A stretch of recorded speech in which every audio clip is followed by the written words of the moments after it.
Vamos a empezar la clase de hoy con un minuto de silencio. Vamos a ofrecer este minuto de calma ante el Señor para que nos llene con su gracia, con su luz. Y hoy vamos a ofrecerlo muy especialmente por nuestros hermanos de Venezuela. Este país, Carolina lo sabe bien, tan hermoso, tan rico, con tan buena gente que está sufriendo. Que el Señor les dé fuerza para que vean pronto tiempos mejores, con más libertad y con más bienestar. Y bueno, pues que este país, como tantos otros, pueda crecer y su gente pueda vivir en paz.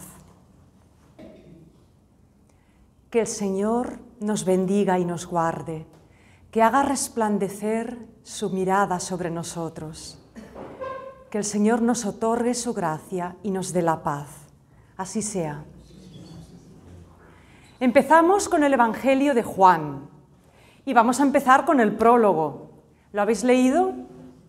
El capítulo 1 de los versos 1 al 18. Este prólogo de Juan, que lo hemos escuchado tantas veces, que pueden pasarnos dos cosas. Una, que no lo acabamos de entender. Eso de la palabra y darle vueltas con la palabra y la luz. O bien puede pasar que de tan escuchado que lo tenemos, ya lo pasamos por encima y como que no profundizamos, no le damos la importancia que tiene, no. Rozamos la superficie, nos quedamos con un poema reiterativo sobre la palabra, pero no ahondamos en lo que significa. Y el otro día ya os dije que en el prólogo de Juan está la esencia de este Evangelio y hasta diría casi de la Biblia, porque en este prólogo el evangelista nos dice, ¿qué quiere Dios? ¿Quién es Jesús? ¿A qué ha venido Jesús? ¿Y a qué estamos llamados nosotros? Tres cosas de importancia vital. Entonces, hoy vamos a leer muy despacio el prólogo y vamos a ir comentando los versos y lo que significan. Y vamos a ver una cosa, que este prólogo de Juan es una revelación. Lo era hace 2000 años, lo es hoy. Es una revelación, pero también es una revolución. Es una bomba. ¿Por qué es una revolución este prólogo? Pues lo vamos a ver. Porque nos puede cambiar toda la idea que tengamos sobre Dios, el mundo, nuestra realidad humana, la religión. El prólogo de Juan, entendido a fondo, lo cambia todo. Y es un cambio que nos cambia la vida. Vamos a verlo despacio. Y vamos a empezar leyendo. Yo voy a leerlo en una versión que es la traducción al español, directa del griego, del Códice Beza, que es un manuscrito del Nuevo Testamento que, al parecer de los biblistas que lo estudian, es el más antiguo de todos los que se conservan. La mayoría de nuestras Biblias están basadas en otros manuscritos un poco más modernos que este. Así que a medida que vaya leyendo, los que lo leáis en vuestras Biblias, vais a notar alguna pequeña diferencia, alguna variante. No pasa nada, el significado global se mantiene. De todas maneras, sí que me gustaría que luego comentáramos una diferencia que seguro que vamos a encontrar, porque en cada Biblia lo dice de una manera. Vamos a empezar por los 5 primeros versos. En el principio existía la palabra, y la palabra estaba junto a Dios, y la palabra también era Dios. Esta en el principio yacía junto a Dios. Todo vino a existir por ella, y sin ella nada llegó a existir. Lo que ha existido por ella es vida, y la vida era la luz de los hombres. La luz brilla en la tiniebla, y la tiniebla no la atrapó. En el principio existía la palabra. Vamos a ver, en el principio. Así empieza el Evangelio de Juan. ¿Qué otro libro de la Biblia empieza con esta misma expresión? En el principio. Génesis 1:1, el principio del Antiguo Testamento o de la Biblia hebrea. En el principio. Ahora imaginaros un judío del siglo I que escucha estas palabras o las lee y que conoce perfectamente la Biblia. ¿Qué esperará escuchar un judío después de oír en el principio? En el principio creó Dios los cielos y la tierra. Pues bien, Juan lo va a cambiar. Va a cambiar este inicio del Génesis y va a decir otra cosa. Juan está escribiendo otro Génesis, un segundo Génesis. Y el Génesis es el libro del origen, el que nos explica de dónde viene todo y por qué y para qué viene todo. Pues Juan va a reescribir el libro de los orígenes. En el principio creó Dios los cielos y la tierra, pues Juan nos va a decir, en el principio, antes de crear los cielos y la tierra, existía la palabra. Y la palabra estaba junto a Dios. La palabra, en vuestras Biblias, ¿qué leéis? ¿Pone la palabra? Verbo. ¿Alguna cosa más diferente? Veréis que hay Biblias que dice la palabra, en otras dice el verbo, y en algunas Biblias un poco más antiguas leeréis logos. En el principio era logos, ¿os suena? Logos es una palabra griega que significa palabra, de ahí viene la palabra lógica, de ahí viene logopedia, de ahí viene filología, el estudio de las lenguas. Logos es esta palabra griega que sí que en principio significa palabra, pero es que logos quiere decir mucho más que palabra.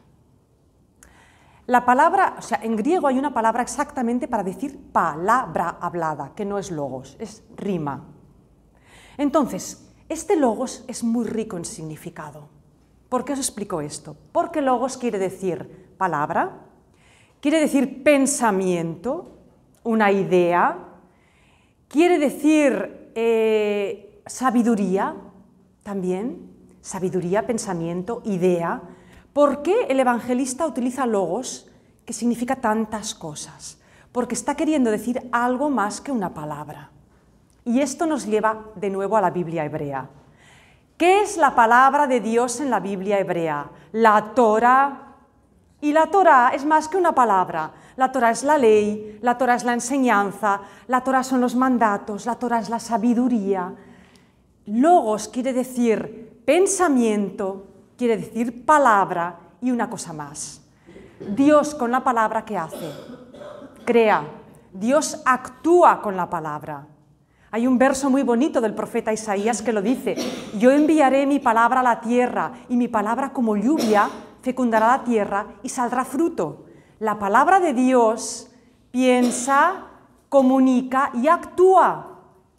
O sea que ese logos, esa palabra del Evangelio de Juan, es pensamiento, palabra y acción. Y los tres significados van perfectamente con Dios, porque Dios, ¿qué nos dice Juan? Dios en el principio pensaba, tenía una idea. Dios en el principio tenía un sueño, tenía un plan. Algunos biblistas dicen, Dios en el principio tenía un proyecto, que es este logos. Además, Dios se va a comunicar y Dios va a actuar. Bueno, y era la palabra estaba junto a Dios, estaba a su lado, estaba íntimamente unida a Dios. Y qué fuerte, la palabra también era Dios. En el principio estaba junto a Dios. La primera revolución que nos da Juan con este prólogo es que Dios tiene un plan, Dios tiene un sueño. ¿Y cuál es este sueño? ¿Cuál es este sueño?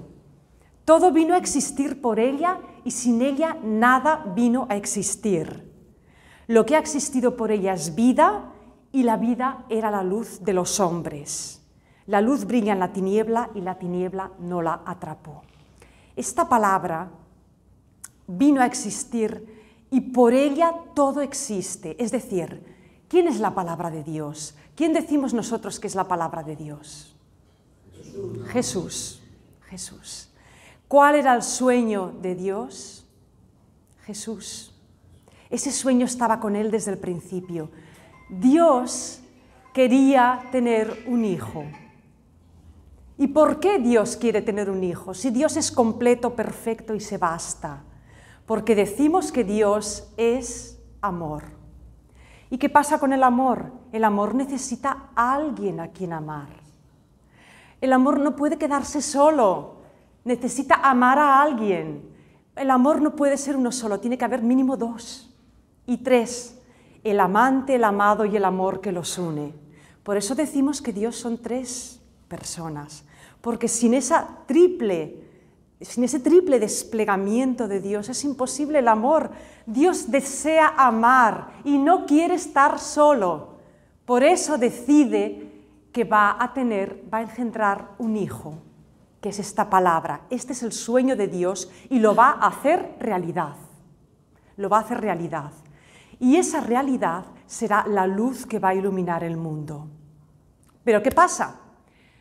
Si Dios quiere desplegarse en un hijo y además quiere que ese hijo sea otro, no sea el mismo que él para poderlo amar, tiene que, de alguna manera,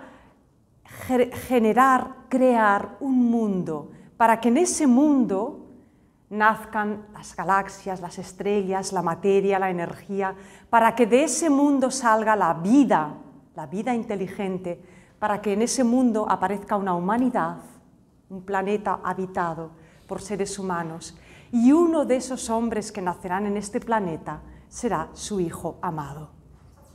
El prólogo de Juan nos está diciendo que todo el universo existe porque el sueño de Dios era tener un hijo y quería amar. Por eso Dios, que se basta a sí mismo, dice: no quiero estar solo. El Génesis nos dice que Dios ve al hombre y dice: no es bueno que el hombre esté solo. El prólogo de Juan nos dice: Dios ve que no es bueno estar solo, Dios no quiere estar solo. Y para engendrar esta humanidad, crea todo el universo. Nosotros estamos aquí porque Dios quería tener un hijo. ¿Y por qué? Porque quería amar a alguien. El Génesis, entre comillas, de San Juan, de este prólogo, no nos explica que Dios creó los cielos y la tierra, nos explica por qué y para qué Dios creó los cielos y la tierra. Los creó para que un día naciera Jesús, para que un día nosotros naciéramos, porque Dios deseaba amar. Y así crea todo lo que existe. Y esta luz es el Hijo, es la palabra encarnada.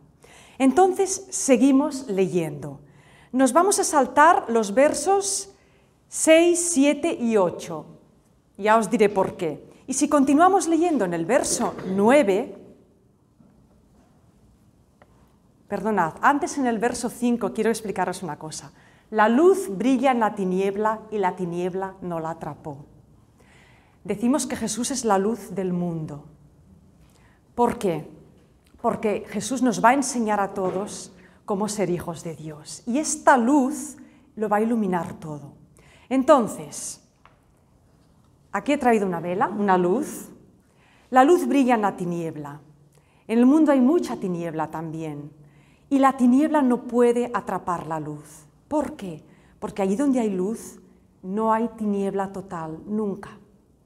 Donde solo hay oscuridad no se ve nada, pero basta una sola luz para que la tiniebla no pueda vencerla. Y ahora, como hay aquí fluorescentes y luces, no vemos esta luz, pero si ahora apagáramos las luces, ¿quiere Julián apagar las luces de la sala? Si ahora apagamos las luces, que se está haciendo de noche, ¿la veis? Perfectamente. ¿Cómo brilla? Fijaros que en nuestro mundo podemos pensar, hay mucha oscuridad, pero si hay una luz que brilla, esa luz resplandece y sabemos dónde está. ¿Puedes encender la luz, Julián?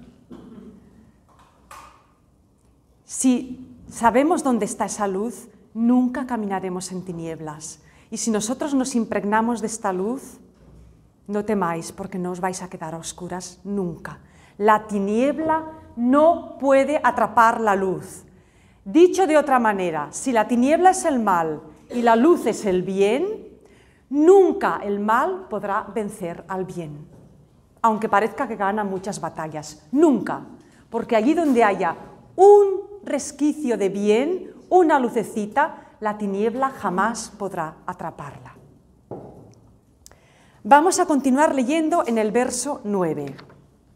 Estaba la luz verdadera, la que ilumina a todo hombre llegando al mundo. Estaba en el mundo y el mundo vino a existir por ella, pero el mundo no la reconoció.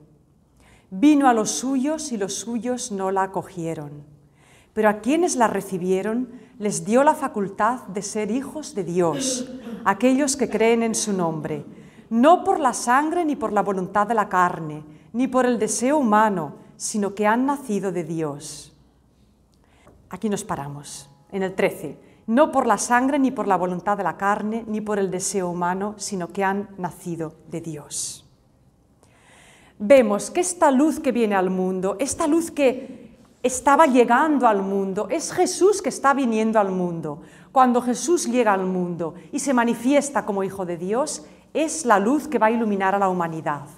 Es una forma simbólica de expresar la llegada de Jesús. ¿Pero qué ocurre? Tragedia. La luz viene al mundo y los suyos la rechazaron. El mundo no la reconoció y los suyos la rechazaron. ¿Qué ocurre con Jesús? No lo reconocen. Y los suyos, los judíos, los fariseos, los escribas, los sacerdotes, una buena parte del pueblo que debía ser el pueblo devoto de Dios, que debían reconocer a Jesús como enviado de Dios, lo rechazaron. Ese fue el drama y la tragedia de Jesús. Y Juan lo está explicando aquí. La luz viene y los suyos la rechazaron. Terrible. Esa es la parte oscura, la parte triste, la parte trágica de la historia de Jesús, que lo rechazan. Pero no todos lo rechazan. A quienes la recibieron, a quienes sí acogieron la luz, a quienes creyeron en Jesús y lo siguieron, les dio la facultad de ser hijos de Dios. Y esto es otra revolución. Jesús nos está ofreciendo a todos la facultad de ser hijos de Dios. Él es el Hijo amado de Dios, el Hijo predilecto, el que está junto al Padre, en el seno del Padre. Pero nosotros, Jesús nos dice, también quiero que seáis hijos del Padre. Sois mis hermanos, todos estamos llamados a ser hijos de Dios. No solo como criaturas de este mundo, sino hijos de verdad. Y esta es otra revolución del Evangelio de Juan. Porque en las grandes religiones los humanos son sirvientes, esclavos, vasallos, sumisos a los dioses. Y aquí hay un Dios que no quiere sirvientes, esclavos ni vasallos, quiere hijos. Y los hijos son herederos. Los hijos, ¿qué da un padre bueno a sus hijos? Se lo da todo. Nosotros estamos llamados a ser hijos de Dios porque Dios nos quiere dar la vida eterna, la vida plena, una vida increíble. Estamos llamados a ser hijos. San Pablo lo dice en una de sus cartas.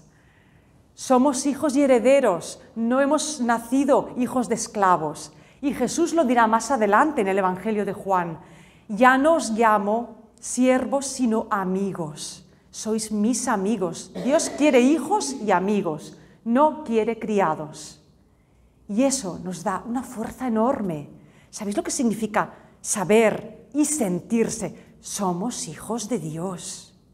El Dios creador, el Dios todopoderoso, el Dios que lo ha hecho todo, que ha creado un universo para que nosotros pudiéramos nacer. Y ahora nos llama hijos. Esto es tan grande, nos tiene que llenar una fuerza tan grande. Somos hijos amados de Dios. Jesús nos ha venido a enseñar esto. Esta luz que ha venido al mundo nos ha venido a hacer a todos hijos de Dios. Y esta es otra gran revolución. Seguimos. En el verso 14. Y la palabra se hizo carne y acampó entre nosotros. Y hemos contemplado su gloria, gloria que como unigénito recibe de su Padre, lleno de gracia y de verdad. Esa palabra, ese logos, esa idea, ese sueño que tenía Dios, ese proyecto, se hace carne. Es decir, el sueño de Dios de tener un hijo amado que estará junto a Él, unido a Él, se hace realidad en el momento en que María da a luz a un niño y nace Jesús. Y se hace carne. Y el Hijo de Dios, ¿qué quiere decir que se hace carne? Que es humano como nosotros. exactamente como nosotros, humanísimo. Jesús no es un espíritu, no es un ángel, no es un símbolo, no es una aparición, no es una reencarnación de no sé qué, no, es un ser humano, nacido de mujer como todos nosotros. Jesús ha nacido como todos nosotros. Se ha hecho carne y esta es otra revolución. Y esto es lo que los judíos no podían aceptar, que su gran Dios celestial, espíritu puro, todopoderoso, tuviera un hijo carnal. Que simbólicamente todos fuéramos hijos de Dios, sí, pero de verdad, hijos de Dios como Jesús, que se llamaba a sí mismo hijo de Dios, lo soy de verdad. De esa manera, no. Y de hecho a Jesús lo mataron por esto, porque se hacía igual a Dios. ¿Qué consecuencia tiene ser hijo de Dios? Para Jesús, ser hijo de Dios, la consecuencia ¿cuál era? Que tenía el mismo poder que Dios, podía curar, podía sanar, podía perdonar, podía calmar una tormenta, podía resucitar muertos. Eso solo lo puede hacer Dios y su Hijo con el poder que le da el Padre. Entonces, que Dios se haga carne, que Dios se haga humano, no, por Dios, eso ni los judíos lo podían aceptar, ni ninguna religión antigua. Eso es una locura. Es una locura. Aceptar la humanidad de Dios, ese Dios que se hace niño. ¿Cómo puede Dios hacerse niño pequeñito? Un niño pequeño que tiene que mamar, que hay que cambiarle los pañales, como cantan los villancicos, ¿verdad? No puede ser, eso no cabe en ninguna cabeza. Y eso es lo que las antiguas religiones y las espiritualidades tradicionales rechazan. Dios tan espiritual, tan perfecto, ¿cómo puede hacerse humano? ¿Cómo puede ser? Este niño Jesús, no puede ser divino. No se entiende un Dios que se haga pequeñito. ¿Para qué? ¿Para qué se hace pequeño Dios? Para hacernos grandes a nosotros. Para darnos a nosotros su vida divina. Eso es un misterio enorme y es una revolución y es lo que el judaísmo no pudo aceptar. No lo pudo aceptar. Y cuando los misioneros cristianos empezaron a evangelizar los pueblos paganos, los griegos y los romanos y los pueblos nórdicos de Europa y los indígenas de América, les decían, ¿pero cómo? ¿Un Dios que se hace humano? Pero si Dios es grande, ¿cómo va a hacerse humano? Si los humanos nos caemos enfermos, somos frágiles, nos herimos, nos morimos. Un Dios además que crucificado, que lo mataron. No, eso es una locura. En ese Dios no podemos creer. Un Dios no puede rebajarse de esa manera. Y Jesús nos enseña que sí, que sí. Bueno, seguimos. Este Dios, ¡ay, qué bonito es esto! La palabra se hizo carne, se hace humano y acampó entre nosotros. No sé qué dicen vuestras Biblias, si acampó, habitó, vino a vivir entre nosotros. El verbo original en griego es acampar, es decir, plantar una tienda. Y eso para un judío tenía mucho significado, porque que Dios acampe entre su pueblo, esto los llevaba al Éxodo. ¿Qué pasaba en el Éxodo? El pueblo, nómada por el desierto, planta el tabernáculo, la tienda sagrada, y allá adentro está el arca de la alianza y la presencia de Dios. Ese Dios del Éxodo, ese Dios peregrino, nómada, es el Dios que acampa entre su pueblo. Y Juan dice, cuando Jesús nace, cuando el Hijo se hace carne, la palabra se encarna, entonces Dios acampa entre su pueblo. Está diciendo, Jesús es Dios. Lo que no podían aceptar los judíos. Que seas un profeta, vale. Que seas un enviado, sí. Un maestro, un rabí, sí. Pero Dios, no, por ahí no. Y el Evangelio de Juan nos dice, sí, Dios acampa literalmente en este mundo, planta su tienda entre nosotros y pisa por este mundo. Y sus pies se llenan del polvo de este mundo. Y come el pan de este mundo. Y tiene que dormir como todos los hijos mortales de este mundo. La palabra acampa entre nosotros. Y sigue diciendo, y hemos contemplado su gloria, dice Juan, la gloria que como unigénito recibe de su Padre, lleno de gracia y de verdad. Pues porque Juan, el evangelista, Juan o el discípulo amado y sus compañeros discípulos contemplaron la gloria de Jesús, Jesús sanando enfermos, Jesús caminando sobre las aguas, Jesús haciendo el bien, Jesús resucitando. Claro que contemplaron su gloria. Pues claro que sí, lleno de gracia y de verdad.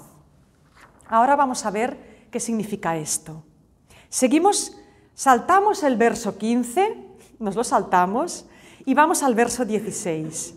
Porque de su plenitud todos hemos recibido gracia sobre gracia. Pues la ley se nos dio por medio de Moisés, la gracia y la verdad han venido por Jesús. Aquí hay 3 palabras clave: gracia, ley y verdad. La gracia. ¿Qué es la gracia? Esta palabra que quiere decir también tantas cosas. Mirad, gracia, ¿qué es gracia? Gracia es un don, es un regalo, pero la gracia es bondad, es bien, es amor, es abundancia, es vida, es belleza, es lo mejor que os podáis imaginar, es paz también. La gracia es el don de Dios. Entonces nos dice el Evangelio, Jesús nos trae la gracia, el regalo, el don de Dios, porque antes de Jesús, Moisés nos trajo la ley. El pueblo judío tenía la ley metida en su corazón, la ley de Dios, la enseñanza de Dios, la Torá, los 10 mandamientos y todos los demás mandamientos. Bien, Moisés nos trajo la ley.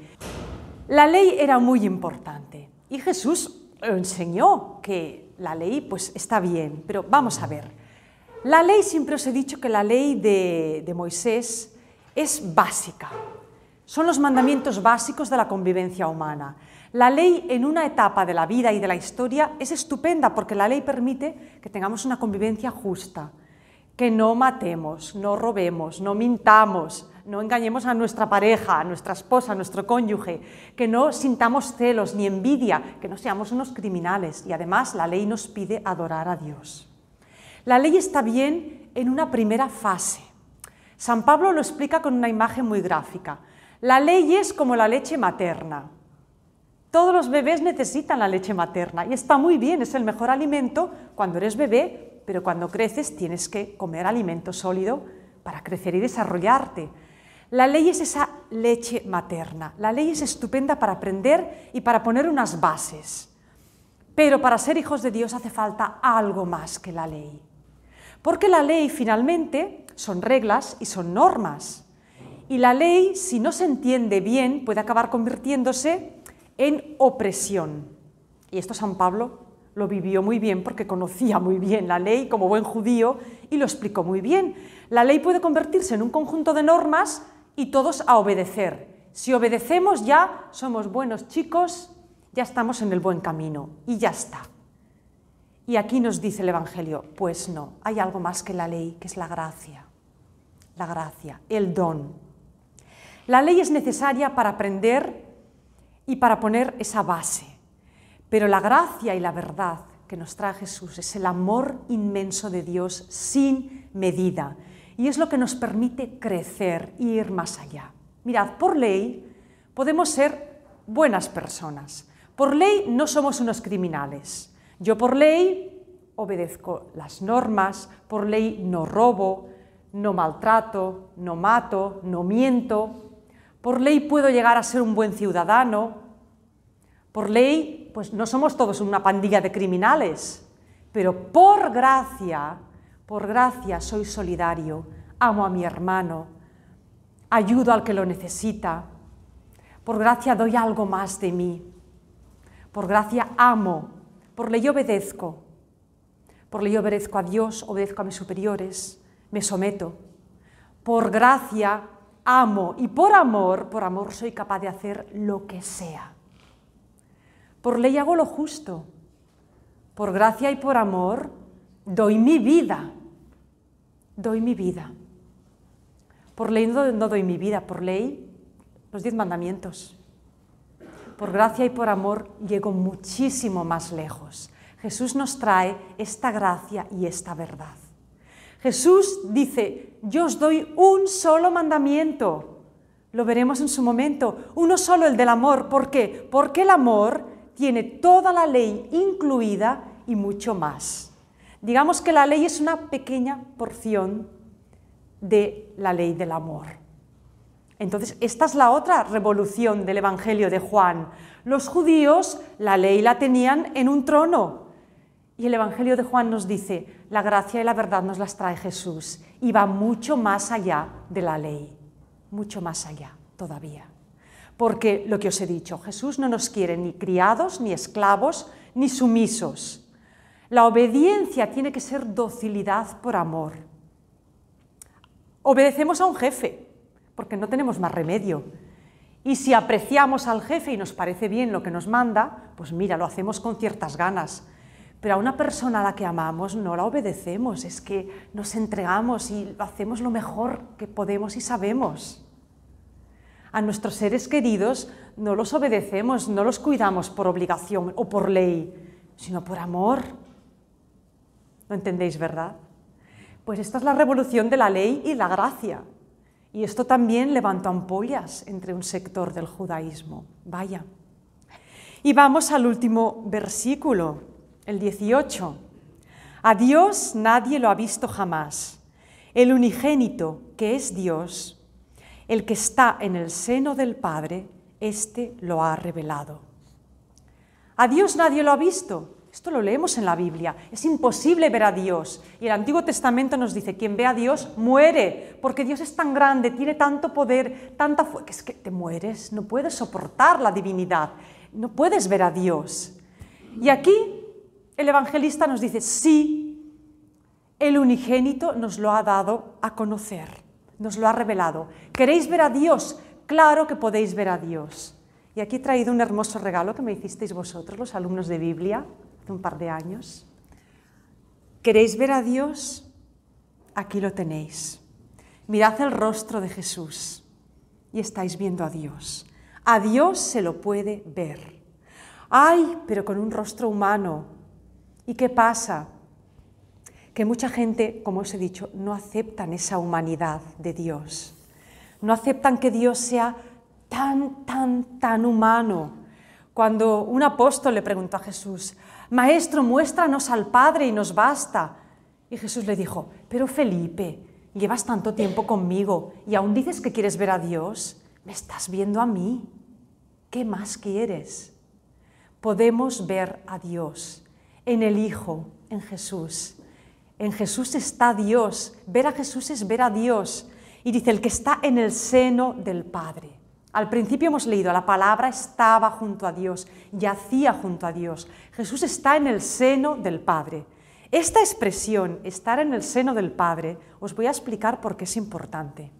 Para un lector de la Biblia, para un judío que conocía bien sus escrituras, estar en el seno de es una expresión que significa intimidad profunda, amor hondo.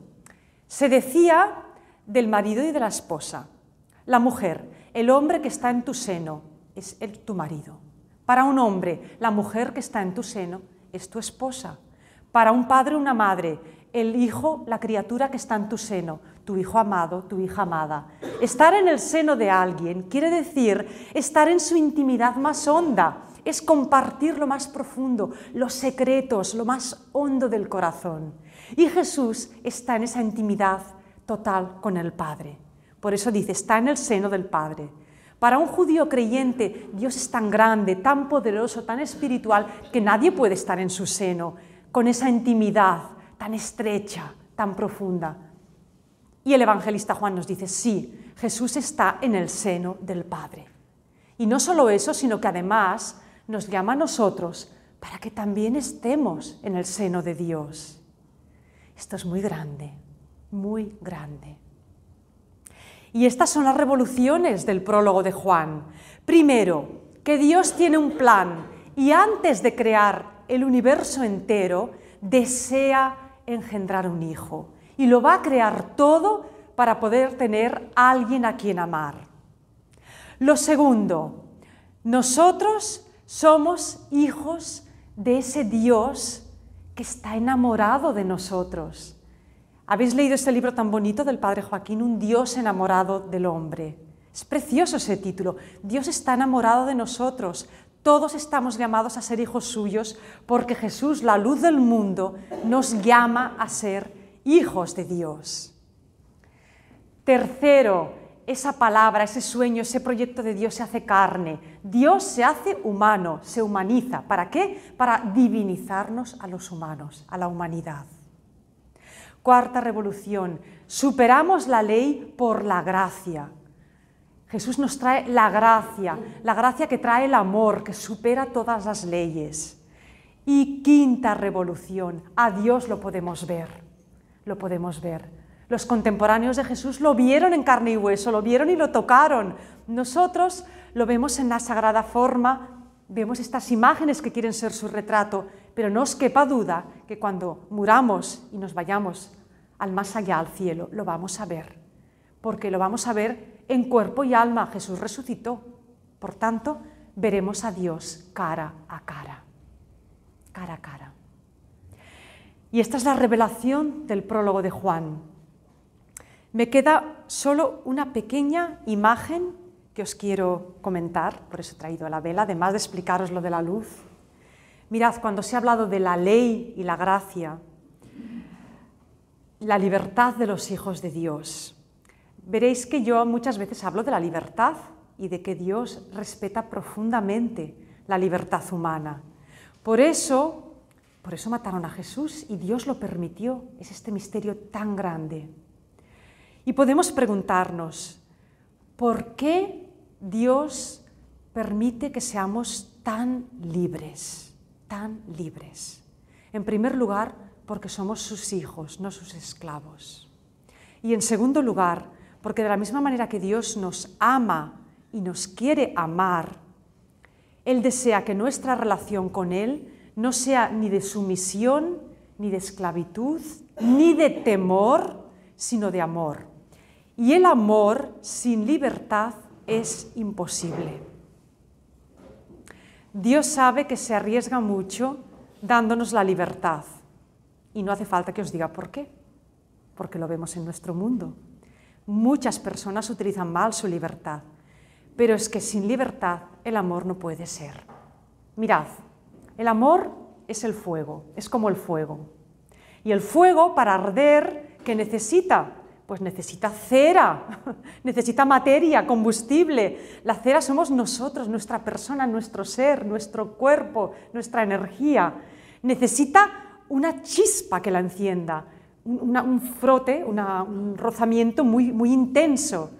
Podríamos decir, necesita que nosotros necesitamos que alguien nos ame y nos enseñe qué es el amor que recibimos de los padres, el amor que recibimos de Dios, la unción del Espíritu Santo que recibimos en la oración y con los sacramentos.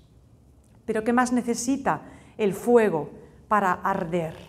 Además de la energía, de esa chispa, pues el fuego para arder necesita aire, oxígeno, porque si no hay oxígeno ni aire, vais a ver lo que pasa. El fuego se apaga y ya no hay fuego. El aire, el oxígeno, es la libertad. Sin libertad, el amor se apaga. Es así. Por eso Dios nos ha hecho libres, nos ha hecho hijos. Y para que no cometiéramos tantas animaladas, llamó a Jesús y le dijo: hijo mío, enséñales a ser hijos como tú lo eres. Enséñales que unidos a mí, unidos a ti en el amor, podrán ser perfectamente libres, porque su libertad los llevará a amar más y más. Y quien ama, como decía San Agustín, puede hacer lo que quiera, porque todo será fruto del amor. Bueno, hemos acabado con el prólogo de Juan. ¿Tenéis alguna pregunta, algún comentario? ¿Queréis? Adelante, ahora os lo dejo a vosotros. Bueno, mi duda dice: mas a todos los que lo recibieron, a los que creen en su nombre, les dio potestad de ser hechos hijos de Dios. Los que creen en Él, los que no creen, ¿qué pasa? Los que no creen en Jesús se lo pierden. ¿Pero qué pasa con ellos? Se lo pierden. A ver, son hijos, son criaturas. ¿Qué pasa? A ver, Dios nos ama a todos y en cierta manera todos somos creados por Él. Pero, claro, si tú no eres consciente de que eres hijo de Dios, pues vas a vivir de una manera muy distinta. No vas a tener esa cualidad en tu vida que te da el saberte hijo de Dios. Si tú eres una persona que ni siquiera cree en Dios, pues vas a vivir sobreviviendo como puedas, como millones de personas han vivido en toda la humanidad. Saber que eres hijo de Dios, que recibes esa gracia, te hace vivir de otra forma. Evidentemente, Dios es muy bueno y si tú durante tu vida, aunque no conozcas a Jesús, aunque no creas en Jesús, aunque estés en otra cultura, en otra religión, si haces el bien y amas, pues claro que se te abrirán las puertas del cielo. Eso lo he explicado muchas veces en clase, porque indirectamente, de alguna manera, conoces el amor. Y si conoces el amor, conoces a Dios, aunque no seas consciente. Ahora, aquí está diciendo el Evangelio, está hablando de los que lo rechazan. Algunos lo acogieron y otros no. Que acoges la luz, tendrás luz siempre en tu vida. Que la rechazas, pues vas a caminar a trompicones. Qué pena tan grande. Eso es fruto de la libertad también. Eres libre para decir sí o no. A ver, esto es como la parábola del banquete. ¿Recordáis la parábola del banquete? El Señor nos invita a todos. Tú puedes decir voy o no voy. Si vas al banquete, vas a disfrutar de la fiesta. Si no vas al banquete, pues tú te lo pierdes. ¿Te va a castigar? No, pero ¿te lo pierdes? Te lo pierdes, hay que saberlo. Hay que saberlo. ¿Que te vas a condenar? Bueno, fuera del banquete es el llanto y el crujir de dientes. ¿Quiere decir que te vas a ir al infierno? No, necesariamente, porque puedes hacer cosas buenas en tu vida. Pero ¿qué pasa cuando rechazas la luz de Dios? ¿Qué es este mundo? ¿Un valle de lágrimas? ¿Un valle de crujido de dientes? ¿Sí o no? Guerras, catástrofes, depresiones, angustias, conflictos. Nuestro mundo es un valle de lágrimas. Hay mucho crujido de dientes en nuestro mundo, mucha tiniebla. ¿Qué tenemos que hacer? Oye, nos están invitando, arrimaos a la luz. Y aunque el mundo siga siendo un valle de lágrimas, vais a tener luz. Voy a encenderla otra vez. Vais a tener luz y entonces, pues oye, al lado de la luz está diferente. Ahora imaginaros que volvemos a apagar las luces de esta clase y nos quedamos todos a oscuras. Pues qué miedo y qué espanto. Hay una lucecita. ¿Qué haces cuando estás en un sitio muy oscuro y ves, hay una luz, una hoguerita, todos alrededor de la luz? ¿A que sí? ¿Habéis hecho alguna vez fuego en el campo? Las fogatas de los campamentos. ¿Qué hace todo el mundo cuando se enciende una hoguera en el campo, al raso, bajo las estrellas? Todos alrededor de la lumbre. Es que es nuestra naturaleza, va hacia la luz como un imán. Es así. Ahora, ¿qué tenemos que hacer los cristianos? Mostrar la luz. Mostrar la luz. Porque claro, si la gente se acerca a la iglesia y no ve luz, ve ley, normas, puertas cerradas, caras largas, críticas, acusación, culpa, se irán corriendo, dirán, para esto nos volvemos. Pero si ven luz, si ven calor, si ven esa calidez, acogida, no hace falta que digáis, que los intentéis convencer, van a venir, que la gente no es tonta, todos tenemos un instinto que nos atrae a la luz, pero no hemos de tapar esa luz. Y atención, los cristianos, es muy bueno que demos testimonio, pero cuidadito con asfixiar.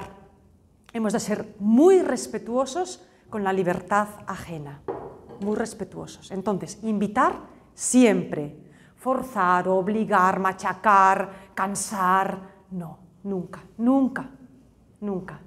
Invitar siempre. ¿Qué más?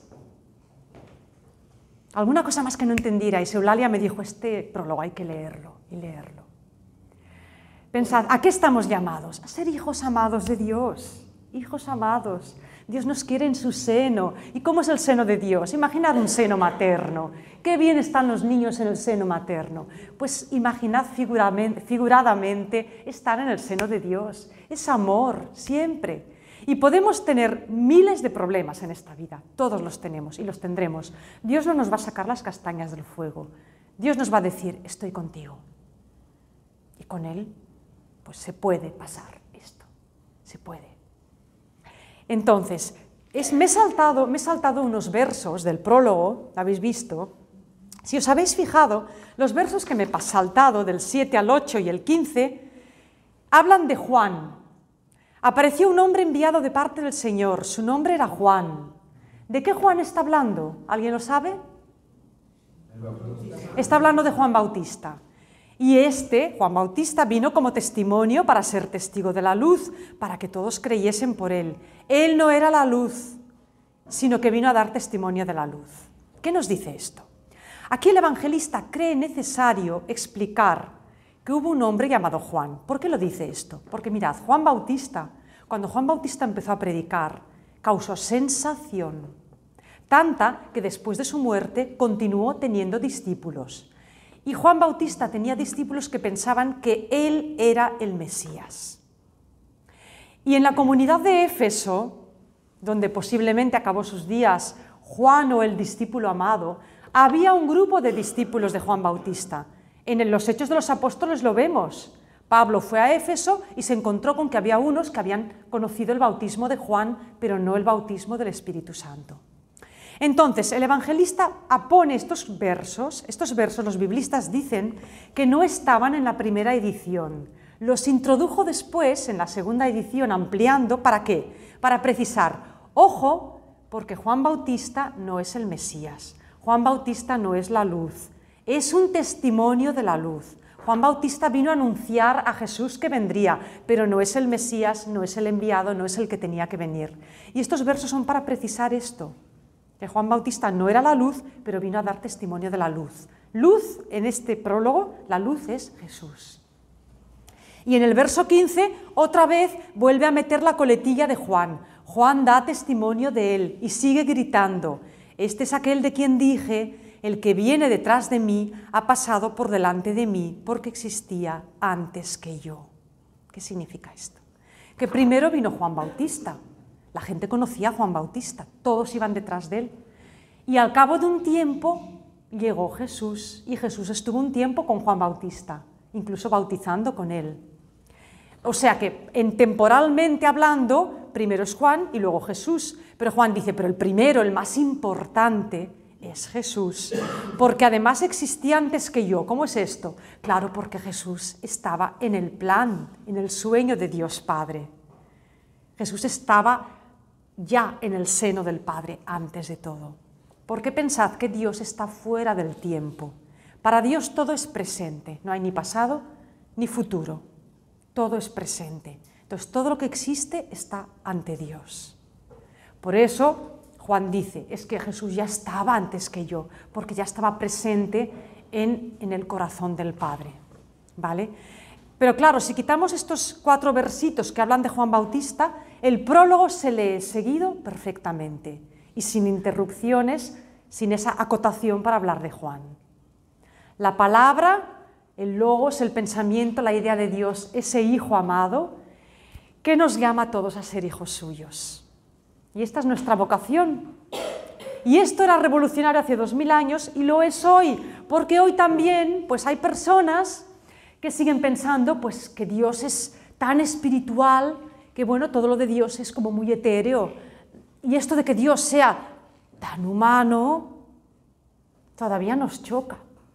Podemos aceptar que Dios esté en las alturas, que a Dios no se le pueda ver, que Dios sea puro espíritu, pero que Dios sea tan humano, que Dios sea un rabino galileo, tan judío, tan cercano, una persona tan próxima, que además tiene un nombre, se llama Jesús.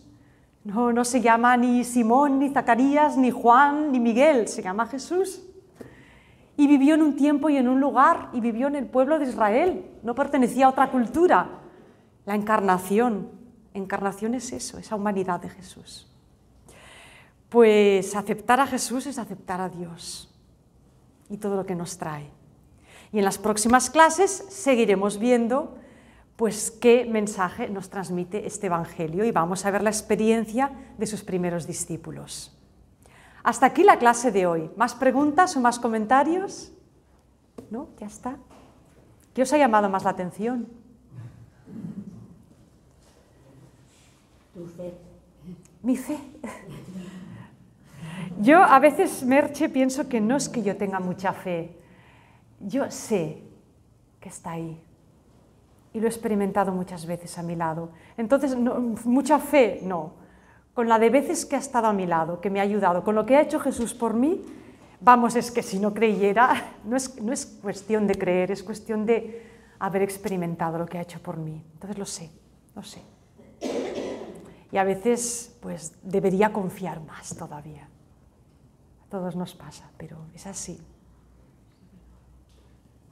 Yo lo que me ha sorprendido al leerlo, lo he leído varias veces, es que te das cuenta de que es el inicio de todo. De que cuando habla de la palabra, está hablando de Jesús, del inicio, de la transmisión, entonces, claro, te quedas como muy sorprendida. Es que es que Dios quiere comunicarse. Y claro, ¿cómo se va a comunicar Dios con nosotros? Pues envió a mi Hijo, que habla con palabras humanas, con voz humana, con presencia humana. Ese deseo de Dios de comunicarse. Si no amas, no te comunicas. El amor es comunicación. Es así. ¿Juan Bautista era mayor que Jesús? Pues mira, si seguimos en los evangelios, tenían la misma edad. Juan Bautista era unos 6 meses mayor que Jesús. Más o menos tenían una edad parecida, 30 y tantos. ¿Pero cuando se encuentran ellos? Pues Jesús tenía 30 y pico, pues Juan Bautista lo mismo. En aquella época un hombre de 30 y pico de años ya era un hombre maduro, ya era un hombre hecho y derecho, no era un jovencito. Hoy un chaval de 30 años es un crío, pero en aquella época un hombre de 35 pues era un hombre maduro con hijos que ya eran adolescentes, que ya tenían responsabilidad. Sí, porque se casaban muy jóvenes. Se casaban muy jóvenes. Los chicos se casaban quizás o se prometían a los 18 o 20 años y las chicas a la que tenían la menstruación un poquito más y ya. Y moría, la gente solía morir muy joven. Bueno, a ver, había gente que llegaba a vieja también, pero a viejos llegaban poquísimos, muy pocos. Porque de niños, mirad, casi la mitad de los niños morían de niños. Había una mortalidad infantil muy alta. Luego muchas mujeres morían de parto, muchísimas. Y luego pues iban muriendo de jóvenes. O sea, un matrimonio que tuviera 6 o 7 hijos, a lo mejor adultos les llegaban 2 o 3. Y a viejos 1. Así que lo que tenemos hoy... Bueno, gente, para la próxima clase os vais a leer el resto del capítulo 1 de Juan, solo capítulo 1, a partir del versículo 19. El 19, sí. Y ya está. Venga, gracias. Gracias, guapas.